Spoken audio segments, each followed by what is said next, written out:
જય માતાજી મિત્રો, હું છું લાલજી ડાભી અને મારા નવા વ્લોગમાં તમારું સ્વાગત છે. હું અત્યારે જઈ રહ્યો છું ભાવનગરના આંગણે અકવાડા ખાતે માતૃ ચેરિટેબલ ટ્રસ્ટ નિર્માણાધીન પૂજ્ય ઝરણા માતાજીના સાનિધ્યમાં શ્રી રાંદલ માતાજી માતૃધામ લક્ષ્યચંડી મહાયજ્ઞ તારીખ 11/12/2024 થી 15/12/2024 સુધી જ્યાં આયોજન કરવામાં આવ્યું છે ત્યાં આપણે જઈ રહ્યા છીએ અને ત્યાં પહોંચી ગયા છીએ. તો તમને ત્યાંનું દર્શન કરાવું.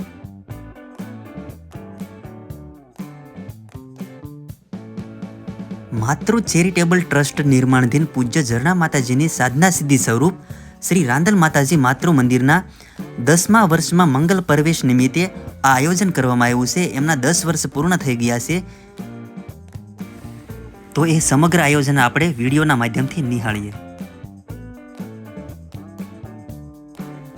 મંદિરના મુખ્ય ગેટમાં આવતા જ ડાબી સાઈડ પાણી અને છાશનો વિભાગ છે. ત્યાં જે કોઈ ભક્તોને પાણી અને છાશ પીવા હોય એની માટે ફ્રી મળશે અને છા પાણીનો વિભાગ પણ છે ત્યાં રાખવામાં આવેલો. તો ત્યાંથી ભક્તોને છા પણ મળી રહેશે.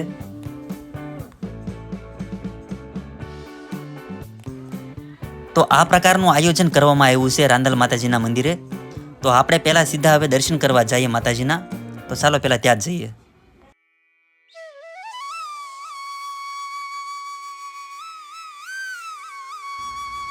તો વાલા ભક્તો, આ છે શ્રી રાંદલ માતાજીનું ભયવતી અતિ ભવ્ય મંદિર અને અહીંયાથી પૂરા આયોજનના આ રીતનું દર્શન થાય છે, તમે જોઈ શકો છો.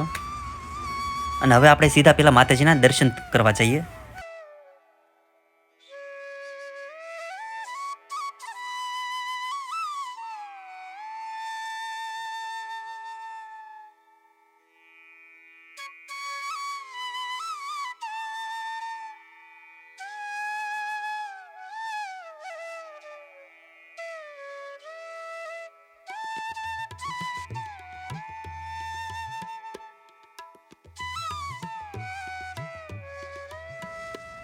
શ્રી રાંદલ માતાજી માતૃ મંદિરને આજે 10 વર્ષ પૂર્ણ થયા છે.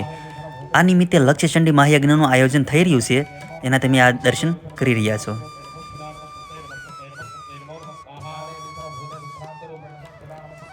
લક્ષ્યચંડી મહાયજ્ઞ એટલે શું એવો પ્રશ્ન દરેકને ઉદ્ભવે.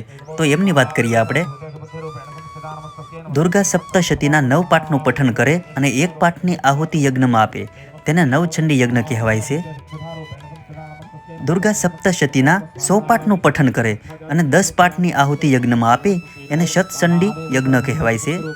થોડી માહિતી પહેલા આ ભૂદેવ પાસેથી આપણે લઈએ અને પછી તમને વિશેષ માહિતી આપું દોસ્તો. જય માતાજી દોસ્તો, તો હું અત્યારે આવી ગયો છું અહીંયા અકવાડા માતૃધામ મંદિરે અને જે કુંડના આચાર્ય તેમજ 1 વર્ષથી લક્ષ્યચંડીમાં પાઠ જે કરી રહ્યા છે એવા જિગ્નેશ દાદા ભૂદેવને આપણે પૂછીએ કે અહીંયા કઈ જે યજમાનો કેટલા યજમાનોએ ભાગ લીધો, કેટલા કુંડી યજ્ઞ અહીંયા અત્યારે શરૂ છે અને આયોજન કઈ રીતનું છે એમની પહેલી આપણે સવિસ્તાર જાણીએ. બરાબર? તો જય માતાજી. જય માતાજી.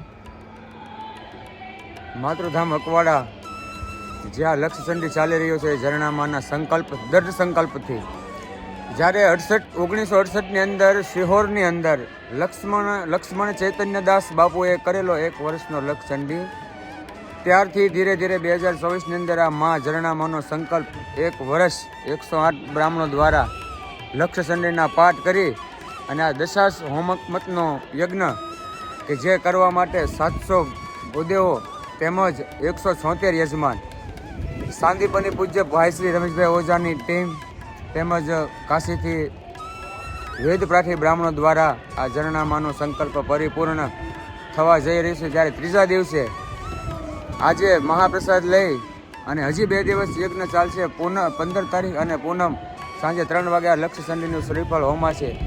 ઝરણામાં પોતાની માટેની સમગ્ર વિશ્વની શાંતિ માટે જે આ લક્ષ્યચંડી એનું યજ્ઞ કર્યું છે અને આની અંદર અમે 1 વર્ષની અંદર જે તનમન ધનથી પાઠ કર્યા, અમારા પણ આ અહોભાગ્ય, અમારા જન્મ, અમારી વિદ્યા બધી પરિપૂર્ણ પ્રાપ્ત થઈ ગઈ માની કૃપા કે અમને 1 વર્ષ આ માના ખોળામાં બેસી અને અમે જે ચંડી પાઠ કર્યા.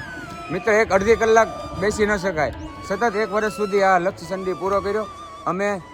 હું ભૂદેવ તો છું પણ છતાંય બહુ ધન્યવાદ અનુભવ કરું છું. મારા મિત્ર લાલજીભાઈ બેન્જો માસ્ટર જે નેસવડથી મારે આમંત્રણને માન આપીને આવ્યા અને મા શક્તિના દર્શન કર્યા. બસ વિશેષ જય સિયારામ, જય માતાજી.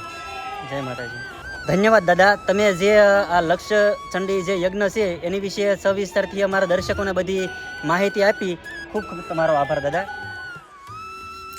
દુર્ગા સપ્તશતીના 1000 પાઠનું પઠન કરે અને 100 પાઠની આહુતિ યજ્ઞમાં આપે તેને સહસ્ત્ર ચંડી યજ્ઞ કહેવાય છે. માતૃધામની આંગણે 108 ભૂદેવો દ્વારા 1 વર્ષ સુધી દુર્ગા સપ્તશતીના 700 શ્લોકોના આ પાઠ એટલે કે ચંડી પાઠનું માતૃધામ મંદિરે પઠન કરવામાં આવ્યું છે. માતૃ મંદિરના 10મા પાટોત્સવ નિમિત્તે તેની 10,000 આહુતિનો લક્ષચંડી મહાયજ્ઞ આ કરવામાં આવ્યો છે. એ તમે વિડીયોના માધ્યમથી નિહાળ્યો.